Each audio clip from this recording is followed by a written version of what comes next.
नमस्कार दोस्तों, welcome to नित्य एग्जाम पॉइंटर में सभी का स्वागत है। नागरिक शास्त्र चल रहा है, खास करके जीआईसी के लिए। तो इसमें हम लोगों ने मनु को और यहाँ पर हम लोगों ने कौटिल्य को देख लिया था।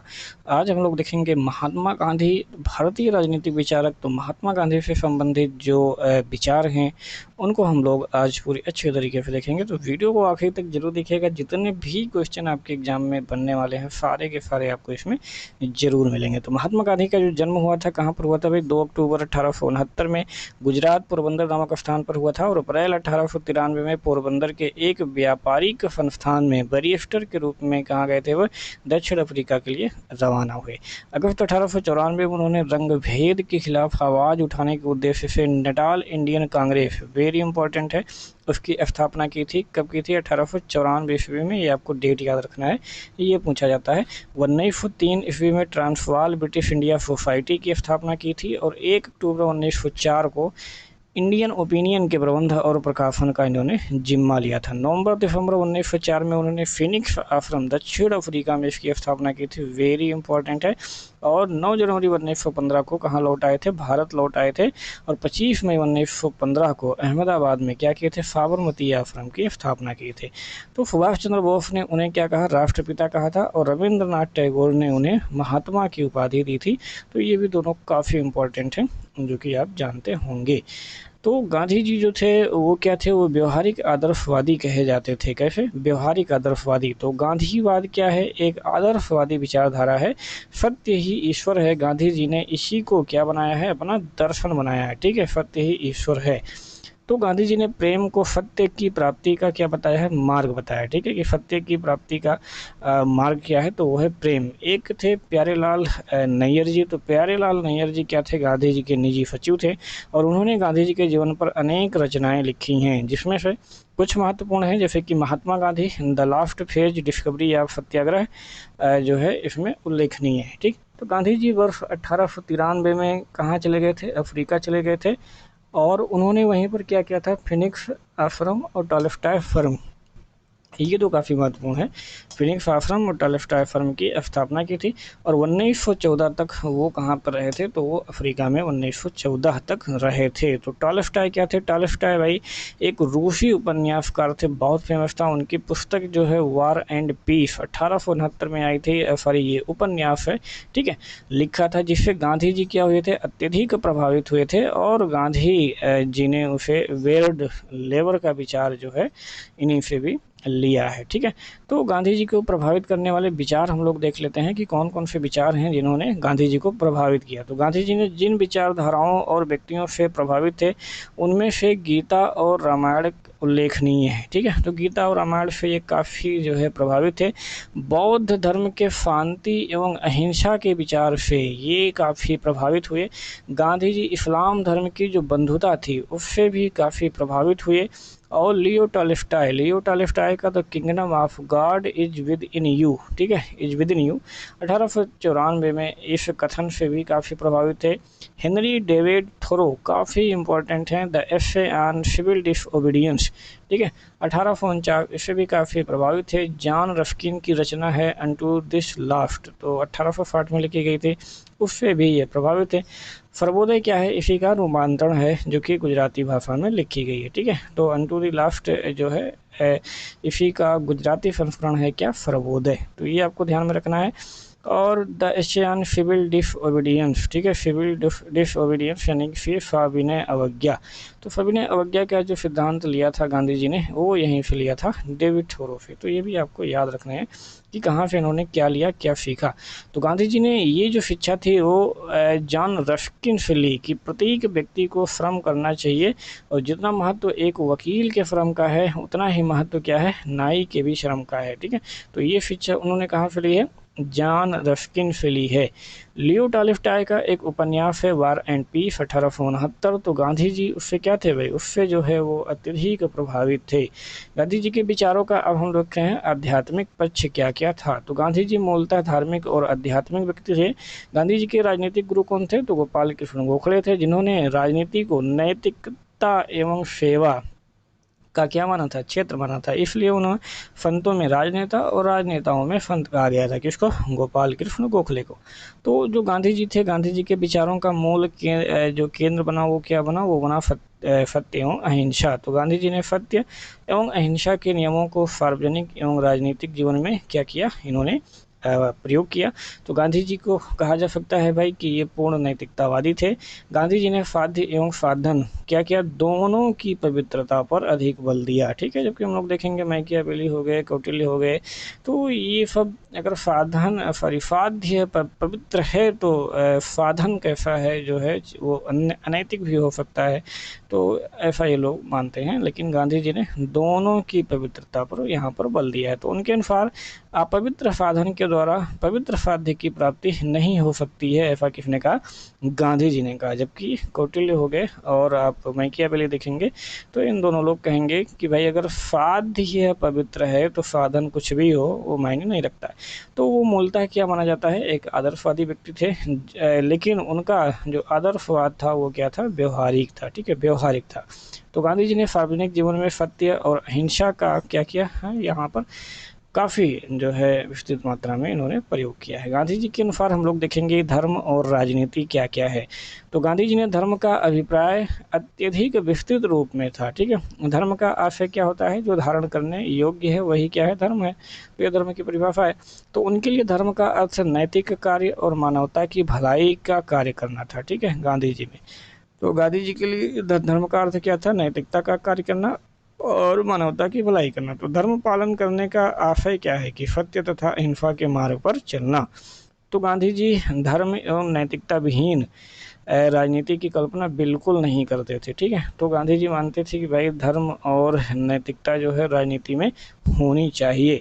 उनके शब्दों में अगर देखा जाए तो धर्म विहीन और नैतिकता विहीन राजनीति नहीं हो सकती है। अतः वे पाश्चात्य विचारों के क्या थे, आलोचक थे, जिसमें पंथ निरपेक्षता पर बल प्रदान किया गया है। तो उन्होंने पंथ निरपेक्षता की बजाय क्या किया है, सर्वधर्म स्वभाव पर बल दिया है। किस पर, सर्वधर्म स्वभाव पर। वेरी इंपॉर्टेंट पॉइंट है, भी आपको ध्यान में रखना है। अब आइए हम लोग देखते हैं गांधी जी के अनुसार सत्य और अहिंसा क्या क्या है। तो गांधी जी ने अपनी आत्मकथा, हम लोग जानते हैं सत्य के प्रयोग, the story of my experiment with truth. तो उन्होंने सत्य के लिए कोई अलग ईश्वर नहीं होता है। ठीक है, ये कहा था। अहिंसा की जो साधना है, अहिंसा की साधना से सत्य को प्राप्त किया जा सकता है, और सत्य की ओर ले जाने वाला मार्ग क्या है, तो वो है अहिंसा। ठीक है, यानी अहिंसा के से जो है सत्य को प्राप्त किया जा सकता है। गांधी जी के अनुसार अगर देखा जाए तो अहिंसा के दो अभिप्राय होते हैं, एक होता है नकारात्मक अहिंसा और एक होता है सकारात्मक अहिंसा। तो जो नकारात्मक रूप में अहिंसा है उसका अर्थ होता है कि किसी की हत्या ना करना, और जो सकारात्मक रूप होता है उसमें अहिंसा का अर्थ होता है कि प्राणी मात्र के प्रति प्रेम। ठीक है, तो ये दो हो गए, नकारात्मक मतलब किसी की हत्या ना करना और सकारात्मक में प्राणी मात्र के प्रति प्रेम से है। तो गांधी जी के अनुसार जो अहिंसा है वो मनसा, वाचा और कर्मणा होनी चाहिए। गांधी जी के अनुसार अहिंसा वह सिद्धांत है जिसमें अपने विरोधियों को प्रेम से जीता जाता है, ना कि घृणा या संघर्ष से। तो गांधी जी ने बाइबल से एक कथन ये सीखा था, क्या सीखा था कि पाप से घृणा करो, पापी से नहीं। ठीक है, तो ये आपको कहाँ देखने को मिलता है, ये बाइबल में देखने को मिलता है। तो ये भी वेरी इंपॉर्टेंट पॉइंट है। गांधी जी को वीरों का गुण मानते थे। ठीक है, अहिंसा को क्या मानते थे, वीरों का गुण मानते थे, ना कि कायरों का। तो गांधी जी का कहना था कि यदि हिंसा और कायरता में किसी एक को चुनना हो तो मैं हिंसा को चुनूंगा, ना कि कायरता को। ठीक, तो हिंसा को चुनूंगा, कायरता को नहीं चुनूंगा। अगला देखिए, हम देखते हैं सत्याग्रह। ठीक है, फिलहाल यहाँ पर ये था कि हाँ ठीक है कोई बात नहीं। अगला हम लोग देखते हैं सत्याग्रह। तो सत्याग्रह का जो आशय होता है वो क्या होता है, सत्य का आग्रह। ठीक है, सत्य का आग्रह मीन सत्याग्रह। तो जो सत्याग्रह है वो कमजोर का नहीं बल्कि क्या है, शक्तिशाली व्यक्ति का अस्त्र है। तो ये भी वेरी इंपॉर्टेंट है। आत्मा को शक्तिशाली बनाने के लिए व्यक्ति को सत्य, अहिंसा, अस्तेय, परिग्रह और ब्रह्मचर्य का क्या करना चाहिए, पालन करना चाहिए। और उनके अनुसार जो शक्तिशाली का आशय है, शक्तिशाली का आशय क्या होता है, आत्मिक रूप से शक्तिशाली। ठीक है, शक्तिशाली का मतलब क्या होता है, आत्मिक रूप से शक्तिशाली होना, यानी कि भौतिक रूप से शक्तिशाली होने से मतलब नहीं है। तो निष्क्रिय प्रतिरोध का सिद्धांत जो है ये किसने दिया था, तो अरबिंदो घोष ने दिया था। किसका, निष्क्रिय प्रतिरोध का सिद्धांत। अब हम लोग देखेंगे कि सत्याग्रह और निष्क्रिय प्रतिरोध में क्या अंतर होता है। तो जो सत्याग्रही व्यक्ति होता है वो विरोधी के नुकसान का प्रयास नहीं करता है, ठीक है। जो विरोधी हैं उनका नुकसान नहीं चाहता है, बल्कि वह विरोधी के हृदय परिवर्तन का जो है प्रयास करता है और हिंसा का प्रयोग कभी नहीं करता है। जबकि जो निष्क्रिय प्रतिरोध है उसका आशय ये है कि नकारात्मक रूप में विरोध करना, अतः अवसर पाने पर हिंसा का प्रयोग भी यहाँ पर किया जा सकता है। तो ये दोनों में अंतर होते हैं। सत्याग्रह के निम्नलिखित दो प्रकार इन्होंने बताए हैं, कौन कौन से, एक है असहयोग और एक है सविनय अवज्ञा, जिसका प्रयोग जो है गांधी जी ने किया भी है। तो नकारात्मक रूप में जो असहयोग है, तो असहयोग का आशय क्या होता है, सहयोग ना करना। यानी सकारात्मक रूप में अगर देखा जाए तो असहयोग का आशय क्या होता है, स्वावलंबी बनने के कार्य करना और रचनात्मक कार्यों में सहयोग करना, ठीक है। तो रचनात्मक कार्यों से आशय क्या है, रचनात्मक कार्यों से आशय है कि चरखा चलाओ, फूद काटो, ठीक है, राष्ट्रीय शिक्षा पर बल देना और स्वदेशी का समर्थन करना और समाज में समरसता को बनाए रखना। तो इतनी सारी चीज़ें जो है इनके विचार हैं। अब हम लोग देखेंगे कि सविनय अवज्ञा का अर्थ क्या होता है। तो सविनय अवज्ञा का अर्थ ये होता है कि जानबूझकर सार्वजनिक रूप से अन्यायपूर्ण विधि का क्या करना, उल्लंघन करना, ठीक है। ये होता है सविनय अवज्ञा। तो विधि का उल्लंघन सामुदायिक हित के लिए किया जाएगा, यहाँ पर व्यक्तिगत स्वार्थ के लिए बिल्कुल भी नहीं किया जाना चाहिए। तो सविनय अवज्ञा का जो प्रयोग है वो व्यक्तिगत और सामूहिक दोनों रूप में क्या है, हो सकता है, ठीक है। व्यक्तिगत रूप में और सामूहिक रूप से दोनों भी तरीके से आदमी कर सकता है, लेकिन वो व्यक्तिगत स्वार्थ नहीं होना चाहिए, एक चीज़ का ध्यान रखना। तो गांधी जी की जो सविनय अवज्ञा है उस तकनीकी से जो और भी विदेशी व्यक्ति थे वो कौन कौन प्रभावित हुए, आपको यहाँ पे देख लेना है। तो मार्टिन लूथर किंग थे, मार्टिन लूथर किंग जूनियर, इन्होंने अमेरिका में अश्वेतों के साथ भेदभाव समाप्त करने के लिए सविनय अवज्ञा का क्या किया था, प्रयोग किया था। किसे, गांधी जी की तकनीकी से सीख करके। बड रफेल थे, इन्होंने परमाणु हथियारों की समाप्ति के लिए क्या किया था, आंदोलन किया था। तो दक्षिण अफ्रीका की स्वतंत्रता के नायक कौन थे, नेल्सन मंडेला, इन्होंने भी इसी तकनीकी का प्रयोग किया था।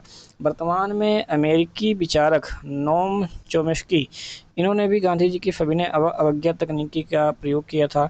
माइकल शूमाकर थे जो कि गांधी जी के पर्यावरण संबंधी मान्यताओं से क्या थे, प्रभावित थे। गांधी जी के अनुसार उन्होंने सविनय अवज्ञा का विचार किससे लिया था, तो डेविड थोरो से लिया था, ठीक है। तो गांधी जी ने डेविड थोरो से लिया और बाकी ऊपर जो 3-4 लोग बताए इन्होंने गांधी जी से सीखा।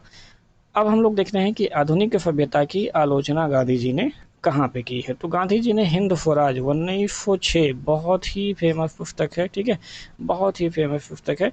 तो यानी कि जितने भी अपने राजनीतिक विचार गांधी जी ने दिए हैं वो इसी पुस्तक में लिखे गए हैं, हिंद स्वराज में। तो हिंद स्वराज 1906 में आधुनिक सभ्यता की इन्होंने क्या की है, कड़ी आलोचना की है। उन्होंने रेल हो गए, वकील हो गए, डॉक्टर हो गए, इन सब की भी इसमें क्या की है, आलोचना की है। तो गांधी जी के अनुसार सभ्यता का आशय क्या है, तो सभ्यता का आशय है भौतिकता एवं मशीनों का विकास नहीं है, ठीक है। तो इन्होंने कहा कि भाई सभ्यता का आशय भौतिकता और मशीनों का विकास नहीं है, सभ्यता क्या होनी चाहिए, मानवीय और आत्मा का विकास है, ठीक है। तो भौतिकता और मशीनों का विकास नहीं होता है सभ्यता, सभ्यता क्या होती है, मानवीय और आत्मा का विकास होता है, ये कहा था गांधी जी ने। तो गांधी जी पाश्चात्य सभ्यता के क्या थे भाई, बहुत कड़े आलोचक थे। गांधी जी के अनुसार पाश्चात्य जो सभ्यता है वो क्या है, भौतिकवादी है तथा वहाँ शक्तियों का केंद्रीयकरण है। आर्थिक तथा राजनीतिक दोनों रूपों में इस केंद्रीयकरण से क्या होती है, हिंसा उत्पन्न होती है, जिसके पक्ष में गांधी जी बिल्कुल नहीं थे। अब लोग देखते हैं राज्य का विचार। तो गांधी जी को दार्शनिक अराजकतावादी भी कहा जाता है, वेरी इंपॉर्टेंट पॉइंट है, नोट कर लेना, ठीक है। अथवा उन्हें जो है शांतिवादी अराजकतावादी भी कहा जाता है। तो दार्शनिक अराजकतावादी या शांतिवादी अराजकतावादी कहा जाता है, क्योंकि सत्याग्रही और अहिंसात्मक नैतिक व्यक्ति के लिए राज्य की कोई आवश्यकता क्या होगी, नहीं होगी, ठीक है। तो ये क्या बोलते हैं भाई, ये राज्य की आवश्यकता को नकार देते हैं। तो गांधी जी ने राज्य को क्या कहा है, आत्मा रहित मशीन कहा है, जिसके द्वारा हिंसा का संगठित प्रयोग किया जाता है। तो गांधी जी राज्य नामक संस्था का क्या करते हैं, विरोध करते थे, ठीक है, कि राज्य नामक संस्था नहीं होनी चाहिए, क्योंकि गांधी जी के अनुसार जो आदर्श व्यवस्था है, आदर्श व्यवस्था में राज्य की कोई आवश्यकता नहीं होती है, इसीलिए उन्हें क्या कहा जाता है, दार्शनिक अराजकतावादी कहा जाता है। तो राज्य की हिंसा व्यक्ति की हिंसा से क्या होती है, भयानक होती है। तो उन्होंने इन सब मामलों में राज्य को जो है नकार दिया था। गांधी जी ने समूची पाश्चात्य सभ्यता की क्या की थी, आलोचना की थी। उन्होंने संसदीय लोकतंत्र और बहुमत के शासन एवं दलीय प्रणाली को भी पूर्ण रूप से क्या कर दिया था, अस्वीकृत कर दिया था। ठीक है, संसदीय लोकतंत्र को भी इन्होंने अस्वीकृत कर दिया था। वेरी इंपॉर्टेंट पॉइंट है, ये ध्यान में रखना है। तो बहुमत का शासन जो है इसको भी इन्होंने अस्वीकृत कर दिया था। दलीय जो प्रणाली है उसको भी अस्वीकृत कर दिया था। सबसे इंपॉर्टेंट पॉइंट यहीं से आपके क्वेश्चन बनते हैं और समझ नहीं पाएंगे कि गांधी जी इसके आलोचक क्यों थे। तो गांधी जी ने संसद को, जो ब्रिटिश संसद थी या यहाँ की भी संसद थी, उसको क्या कहा था, बांझ औरत कहा था। वेरी वेरी इंपॉर्टेंट, कई बार एग्जाम में आया है। तो गांधी जी के अनुसार जो समूची पाश्चात्य सभ्यता है उसमें शक्तियों का केंद्रीकरण पाया जाता है, इसलिए समाज क्या अहिंसात्मक नहीं हो सकता है। ठीक है, उसमें हिंसा की भावना पाई जाएगी। इसलिए गांधी जी क्या करते थे, विकेंद्रित शासन के समर्थक थे। किसके, विकेंद्रित शासन के समर्थक थे। तो गांधी जी के लिए जो आदर्श राज्य होगा वो क्या होगा भाई, राम राज्य होगा। ठीक है, परंतु व्यवहारिक रूप में उन्होंने पंचायती राज का भी समर्थन किया है। पंचायती राज का उन्होंने क्या किया, समर्थन किया है। तो गांधी जी का जो राम राज्य होगा वो गाँवों का एक संघ होगा। क्या होगा, गाँवों का एक संघ होगा। गांधी जी के अनुसार शहरों में रहने वाले जो व्यक्ति हैं वो, शहरों में व्यक्ति रहते हैं। गांधी जी के अनुसार क्या कहा था गांधी जी ने, कि शहरों में व्यक्ति रहते हैं लेकिन गाँव में देवता का निवास होता था। इसलिए उन्होंने राम राज्य की जो है स्थापना की बात की। और राम राज्य क्या होगा भाई, गाँवों का एक संघ होगा। ठीक है, तो उनके अनुसार राजनीति का आशय क्या है, तो राजनीति का आशय है कि लोक नीति या लोक कल्याणकार है। ठीक है, शक्ति के लिए संघर्ष नहीं। आजकल हम लोग देखते हैं भाई, लोग शक्ति के लिए ही संघर्ष करते रहते हैं। ठीक है, तो ये राजनीति नहीं है। गांधी जी ने कहा था कि राजनीति का मतलब क्या है, लोक नीति या फिर लोक कल्याण है। तो उन्होंने विकेंद्रित शासन का समर्थन करते हुए गांव को मूल इकाई माना था। ठीक है, और उनके अनुसार कहा था कि जो गांव के लोग हैं वो जनपद से प्रांत और प्रांत के लोग अखिल भारतीय प्रतिनिधियों का क्या करेंगे, निर्माण करें। तो गांधी जी क्या थे भाई, गांधी जी सबसे बड़े लोकतंत्रवादी, समाजवादी और व्यक्तिवादी थे। परंतु पाश्चात्य अर्थ में ये बिल्कुल नहीं है, ये भारतीय अर्थ में है। ठीक है, अधिकारों का विचार अगर देखा जाए तो गांधी जी एक बड़े व्यक्तिवादी विचारक थे, परंतु उनका जो व्यक्तिवाद था वो नैतिक था। ठीक है, तो यहाँ से आपको ध्यान में रखना, नैतिक था। उनके अनुसार यदि प्रत्येक व्यक्ति अपने कर्तव्यों का पालन करे तो व्यक्तियों के बीच अधिकारों के लिए क्या होगा, संघर्ष होगा ही नहीं। अगला हम लोग देखेंगे स्वराज। स्वराज मतलब कि स्वतंत्रता। तो गांधी जी का जो मूल उद्देश्य था वो था स्वराज की प्राप्ति करना। स्वराज का मूल ये जो स्वराज शब्द है ये मूलतः कहाँ से लिया गया है, उपनिषदों से लिया गया है। ठीक है, जिसका आशय क्या होता है, स्वयं पर शासन। स्वयं पर शासन या फिर उसे बोलते हैं स्वशासन या फिर इंग्लिश में बोलते हैं सेल्फ रूल। तो स्वराज का जो नैतिक और आध्यात्मिक है, स्वराज के नैतिक, आध्यात्मिक एवं राजनीतिक ये दोनों अर्थ माने जाते हैं। तो नैतिक एवं आध्यात्मिक रूप में स्वराज का अर्थ क्या होता है, स्वशासन या आत्मनियंत्रित होना होता है। जबकि राजनीतिक रूप में देखा जाए तो स्वराज का आशय क्या है, लोगों द्वारा अपना शासन स्वयं करना। ठीक है, तो स्वराज शब्द का जो व्यवस्थित प्रयोग है वो सर्वप्रथम किसने किया था, वो किया था बाल गंगाधर तिलक ने। तो ये भी अगेन काफ़ी वेरी इंपॉर्टेंट पॉइंट है जो कि आपको जानना है। अब हम लोग अगर देखें कि तिलक ने सबसे पहले प्रयोग किया था, तो तिलक के अनुसार स्वराज के अर्थ कौन कौन से थे। तो स्वराज के अनुसार, तिलक के अनुसार स्वराज के निम्न अर्थ हैं। कौन कौन से, स्वराज का आशय है एक ही धर्म या प्रजाति के लोगों पर समान धर्म या प्रजाति के लोगों का शासन। स्वराज का अभिप्राय है कि उत्तरदायी एवं सहमति पर आधारित शासन। स्वराज का आशय है कि लोगों की राजनीतिक प्रक्रिया में क्या हो, सहभागिता हो। स्वराज का प्रयोग डोमिनियन स्टेट के रूप में किया और इसलिए भारतीय राष्ट्रीय आंदोलन में स्वराज एवं पूर्ण स्वराज में क्या किया गया था, यहाँ पर अंतर किया जाता है। पूर्ण स्वराज की मांग कब की गई थी, वर्ष 1929 में कांग्रेस का जो लाहौर अधिवेशन था तो उसमें रखा गया था। ठीक है, तो इसलिए सारी चीज़ें की गई। अब हम लोग देखते हैं गांधी जी का आर्थिक पक्ष। तो गांधी जी का जो आर्थिक पक्ष है वो सबसे पहले उसमें आता है ट्रस्टीशिप का सिद्धांत। ठीक है, जिसका ट्रस्टीशिप का सिद्धांत, तो जो ट्रस्टीशिप का सिद्धांत है उसके अनुसार जो संपत्तिशाली व्यक्ति है वो अपनी संपत्ति का मालिक नहीं है बल्कि क्या है, बल्कि वो ट्रस्टी है। तो ये आपको यहाँ पे ध्यान में रखना है। गांधी जी अरस्तू के इस सिद्धांत के समर्थक थे कि संपत्ति में व्यक्तिगत होना चाहिए और जो उपभोग होना चाहिए वो सार्वजनिक होना चाहिए। ठीक है, यानी संपत्ति व्यक्तिगत हो लेकिन उसका उपभोग सार्वजनिक हो। गांधी जी ने भारत में पूंजीपतियों को अपनी संपत्ति को व्यक्तिगत नहीं बल्कि बल्कि संपूर्ण समाज की धरोहर समझने को कहा था। इस हेतु पूंजीपतियों से हृदय परिवर्तन की इन्होंने मांग की थी। तो इस सिद्धांत के अनुसार जो ईश्वर है वो क्या है, संपत्ति का मालिक है, और व्यक्ति क्या है, वो संपत्ति का ट्रस्टी है। ठीक है, तो ये चीज़ें इन्होंने सिद्धांत दी थी। तो गांधी जी का प्रसिद्ध कथन है कि प्रकृति के द्वारा सभी को आवश्यकताओं के लिए पर्याप्त सामग्री उपलब्ध है, लेकिन किसी भी एक व्यक्ति के लालच के लिए प्रकृति में संपदा का अभाव है। वेरी वेरी वेरी इंपॉर्टेंट ये आपका पॉइंट है। तो इसलिए गांधीवादी विचारधारा में दान पर अत्यधिक महत्व दिया गया है। ठीक है, तो उन्होंने दान के कई रूप भी बताए हैं। ठीक है, कौन कौन से रूप हैं? श्रमदान, संपत्ति दान, भूमि दान और ग्राम दान। तो गांधी जी ने कुटीर उद्योग और लघु उद्योग का यहाँ पर समर्थन किया है, क्योंकि इससे क्या होगा, इससे होगा संपत्ति का विकेंद्रीयकरण। ठीक है, यानी संपत्ति का केंद्रीकरण नहीं होगा, तो यानी क्या हो जाएगा, विकेंद्रीकरण। Very very important. ठीक है, चलिए आगे बढ़ते हैं हम लोग और देखते हैं गांधीवादी जो विचारधारा थी वो भारत जैसे श्रम प्रधान देश के लिए अत्यधिक व्यवहारिक थी। इसलिए वो भारी मशीन के विरोधी थे, और लेकिन जो मशीन मात्र के विरोधी नहीं थे, क्योंकि चरखा भी क्या थी, एक मशीन थी, भारी मशीन के विरोधी थे केवल।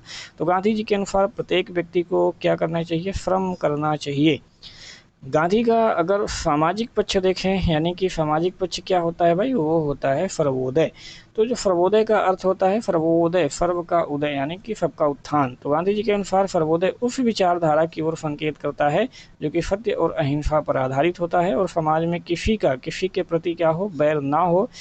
तो इस प्रकार से क्या होगा, ये वर्ग सहयोग पर आधारित है। किस पर? वर्ग सहयोग पर। तो गांधी जी का जो सर्वोदय है उसका विचार समाजवाद का क्या माना जाता है, समाजवाद का विकल्प माना जाता है, समाजवाद के विकल्प के रूप में इसको देखा जाता है। गांधी जी के अलावा अन्य सर्वोदयी विचारक अगर देखा जाए तो जयप्रकाश नारायण भी थे, दादा धर्माधिकारी भी थे, धीरेन्द्र मजूमदार थे, और केसी मफरूवाला थे, और दीनक राव देव हैं। विनोबा भावे सबसे सर्वाधिक प्रख्यात सर्वोदयी थे। तो यहाँ पर भी आपको यहाँ से इसको ध्यान रखना है। संविधान सभा में जो FN अग्रवाल थे वो भी प्रसिद्ध जो है गांधीवादी थे। ठीक, चलो तो सर्वोदय क्या है? सर्वोदय अगर पहले भी आपको बताया गया कि जॉन रस्किन की रचना है क्या, अनटू दिस लास्ट, ये आई थी 1960 में, उसी का गुजराती अनुवाद है Sarvodaya. Very very important point ये भी है, ये जो सर्वोदय है कहाँ से आया है। तो जॉन रस्किन के विचारों से उन्होंने निम्नलिखित विचार लिए। कौन कौन से विचार? कि व्यक्ति की भलाई ही समाज की, व्यक्ति की जो भलाई है वो समाज की भलाई में निहित है। वकील एवं न्यायी के श्रम का मूल्य समान है। मजदूर एवं कारीगर का जीवन ही वास्तविक जीवन है। और गांधी जी का जो आदर्श समाज है सर्वोदयी समाज था, और उन्होंने सामुद्रिक वृत्त यानी कि ओशियोनिक सर्किल की इन्होंने इसको संज्ञा दी थी। तो जिसके अनुसार क्या होता है भाई, जो ओशियानिक सर्किल है उसके अनुसार कि जो व्यक्ति है वो परिवार की भलाई के लिए कार्य करेगा, परिवार गांव की भलाई के लिए कार्य करेगा, और गांव जो है गांव वासियों के द्वारा तालुका की भलाई के लिए काम किया जाएगा। इसलिए जो प्रत्येक छोटी इकाई है वो अपनी बड़ी इकाई के भलाई के लिए क्या करेगी, कार्य करेगी। उनके अनुसार सभी व्यक्तियों का उत्थान क्या है, आवश्यक है, सभी व्यक्तियों का। तो धनी व्यक्तियों का नैतिक उत्थान और गरीब व्यक्तियों का भौतिक उत्थान होना चाहिए। ठीक है, क्योंकि भाई जो धनी है उनमें नैतिकता का अभाव पाया जाता है, तो उनका नैतिक उत्थान होना चाहिए, और जो गरीब व्यक्ति हैं उनका भौतिक उत्थान होना चाहिए। तो गांधी जी ने व्यवहारिक रूप में क्या किया भाई, हरिजन सेवक संघ की यहाँ पे स्थापना की। गांधी जी ने वर्णाश्रम व्यवस्था को स्वीकार किया। Very very very important. ठीक है, वर्णाश्रम व्यवस्था को इन्होंने स्वीकार किया, यद्यपि उन्होंने इसको जन्म से नहीं माना। ठीक है, इन्होंने कहा कि ये कर्म पर आधारित होगा। ये भी very very very important point है, उसको भी आपको नोट रखना है कि वर्णाश्रम के ये समर्थक थे, लेकिन जन्म आधारित नहीं, कर्म आधारित जो है वो मानते थे। नई तालीम, ठीक है, तो लगभग ये बुकों में नहीं मिलती है, अब की बार PGT में पूछा गया था नई तालीम क्या है। तो नई तालीम के द्वारा गांधी जी ने क्या किया, पश्चिमी शिक्षा का प्रभावी विकल्प प्रस्तुत किया था। ठीक है, कि पश्चिमी शिक्षा जो इस समय भाई लागू है या चल रही है, लोग उसकी तरफ भाग रहे हैं, तो उसके विकल्प के रूप में इसको प्रस्तुत किया था कि जो शिक्षा होगी वो मातृभाषा में दी जानी चाहिए। शिक्षा में चरित्र विकास, सादगी और शारीरिक शिक्षा पर बल दिया जाना चाहिए। शिक्षा में कुटीर उद्योग, हस्तकला और प्रशिक्षण दिया जाना चाहिए। शिक्षा गाँव में ही प्रदान किया जाना चाहिए, और शिक्षा के लिए धन आम लोगों से एकत्र किया जाएगा। नई तालीम में इन्होंने प्राथमिक शिक्षा के साथ साथ प्रौढ़ शिक्षा पर भी इन्होंने बल दिया था। आगे हम लोग कुछ तथ्य और देख लेते हैं इनके बारे में। तो केजी मफरूवाला ने अपनी रचना क्या थी, गांधी एंड मार्क्स, उसमें इन्होंने कहा है कि जो गांधीवाद है, गांधीवाद से हिंसा जोड़ने से यह मार्क्सवाद नहीं होगा। ठीक है, ये किसने कहा था, केजी मफरूवाला ने।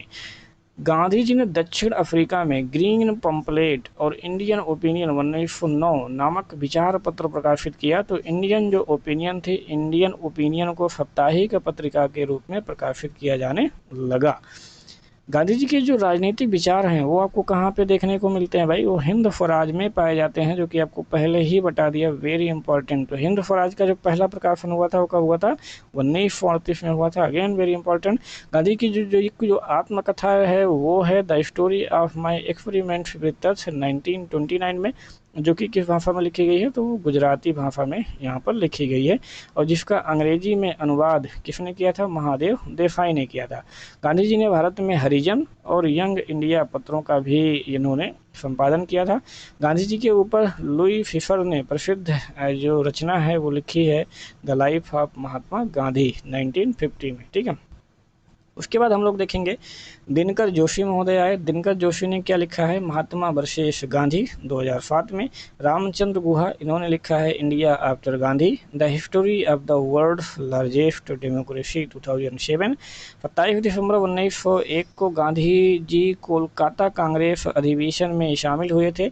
जी.एन. धवन, इनकी एक पुस्तक का नाम है political philosophy of Mahatma Gandhi. JB. Kripalani की एक पुस्तक का नाम है the Gandhian way. JB. Kripalani की ही एक पुस्तक का नाम है आई फॉलो महात्मा गांधी। ठीक है, तो इतनी सारी पुस्तक महात्मा गांधी के ऊपर लिखी गई हैं। गांधी जी ने अपने जीवन काल में केवल एक बार, कब, 1924 में जो बेलगाम का अधिवेशन हुआ था उसमें कांग्रेस की इन्होंने अध्यक्षता की थी। तो again very very very important point है ये। ठीक है, तो इस प्रकार जो गांधी जी थे और गांधी जी के जो विचार थे, जिसे हम गांधीवाद कहते हैं, वो सारी चीज़ें हम लोगों ने यहाँ पर कवर कर ली है, जो कि हमारे आगे आने वाले एग्जामों में क्या करेगा भाई, फ़ायदा करेगा, बिल्कुल करेगा। ठीक है, चलिए तो मिलते हैं नेक्स्ट वीडियो में, तब तक के लिए आप सभी अपनी तैयारी धुआंधार तरीके से बनाए रखिए। जय हिंद, जय भारत।